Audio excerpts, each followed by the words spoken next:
మనం న్యాయ పరిభాషలో కాగ్నిజబుల్ అఫెన్స్ అంటే ఏంటి? నాన్ కాగ్నిజబుల్ అఫెన్స్ అంటే ఏంటో తెలుసుకుందాం. కాగ్నిజబుల్ అఫెన్స్ అంటే సీరియస్ నేచర్ కలిగినటువంటి క్రైమ్స్. ఏ విధంగా అంటే దొంగతనాలు గావండి, మర్డరు, రేపు, కిడ్నాపు, డౌరీ డెత్ ఇలాంటివి ఏవైతే ఉంటాయో అవన్నీ వచ్చేసి కాగ్నిజబుల్ అఫెన్స్. అంటే క్రైమ్ అనేది సీరియస్‌గా ఉంటుంది కాబట్టి ఇవన్నీ కాగ్నిజబుల్ అఫెన్సెస్.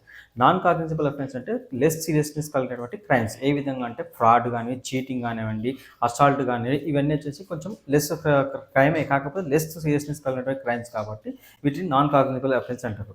కాగ్నిజబుల్ అఫెన్స్‌లో వచ్చేసి ఒక పోలీస్ ఆఫీసరు కంప్లెయింట్ చేసిన వెంటనే ఆ ప్రదేశానికి వెళ్లి వితౌట్ ఎలాంటి అంటే కోర్ట్ యొక్క పర్మిషన్ లేకుండా, వారెంట్ లేకుండా ఇన్వెస్టిగేషన్ చేయవచ్చు. అలాగే ఎఫ్ఐఆర్ నమోదు చేయొచ్చు.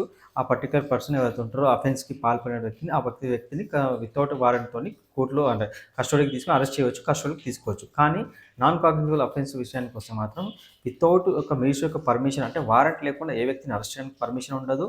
అలాగే వచ్చేసి ఎవరిని అంటే ఎఫ్ఐఆర్ నమోదు చేయడానికి పర్మిషన్ ఉండదు. ఏముండదు అన్నమాట. సో, ఈ రెండిటికి తేడా అది.